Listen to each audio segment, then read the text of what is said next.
রাজু আর বিজু দুই ভাই, তারা দুজনেই ভীষণ দুরন্ত। একদিন বিজু রাজুকে বলল, জানিস দাদা, আমাদের স্কুলে নাচ শেখাচ্ছিল, সামনে ফাংশন আছে, ম্যামরাও খুব নেচেছে, আমিও খুব নেচেছি।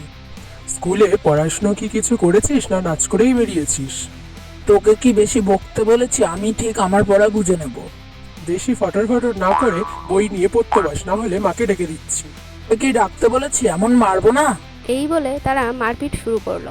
রাজুও নাটক করে কান্না শুরু করলো। কি জোরে মারলো মা! এ বাব্বারে, আমি তাড়াতাড়ি ওপরে পালাই, না হলে মা এসে আমাকেই মারবে। কি হয়েছে রে তোদের? তোদের দুজনের কি কোনো কাজ নেই? যখনই দেখো তখনই মারপিট। সকাল থেকে পড়তে বসিসনি, বই নিয়ে সব পড়তে বস। আর ওটা কোথায় গেল? বিজু, শিগগিরই আয়, পড়তে বস। তুই তো বড়, ও না হয় ছোট, তুই ওর সঙ্গে সবসময় মারপিট করিস কেন?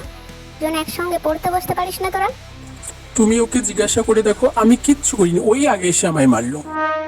আমি তো চুপচাপই ছিলাম, ওই তো এসে আমায় লাথি মারতে লাগলো।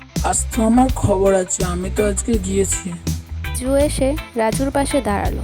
তার মা তাকে বলল, তোরা দুজন চুপচাপ পড়তে বসবি, আর যেন কোনো মারপিট না হয়। আমি দুজনেরই আজকে পড়া ধরবো, দেখি তোরা কি পড়েছিস।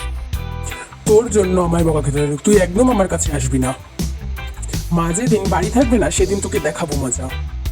তারপরে তারা দুজন মিলে পড়তে বসলো, কিন্তু কিছুক্ষণ যেতে না যেতেই তারপর আবার তারা মারপিট শুরু করে দিল। তুই আমার মারবি? 100 বার মারবো। তুই আমার গায়ে হাত দিয়ে দেখ। আমি তো তোকে মারবই, তুই কি করিস তাই দেখবো। তোরা দুটো আবার মারপিট শুরু করলি? দাঁড়া, তোরা এতক্ষণ ধরে কি পড়েছিস? বই দুটো নিয়ে আয়, আমি পড়া ধরবো। আচ্ছা বিজু, বল দেখি, আমাদের দেশের নাম কি আর তার রাজধানীর নাম কি? তো হে বিশজ, কে না পারে? আমাদের দেশের নাম ভারতবর্ষ, আর রাজধানীর নাম দিল্লি। হেব্বি সহজ, তাই না? ওটা দিল্লি না ওটা দিল্লি?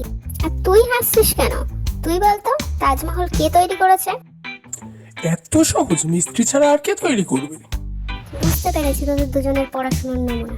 তোদের কারোর পড়াশোনা হবে না, চুপচাপ বই নিয়ে পড়, আমি রান্না চাপিয়ে আসছি। এই বলে তাদের মা রান্না করতে গেল, আর উল্টো দিকে তারা দুজন আবার মারপিট শুরু করলো।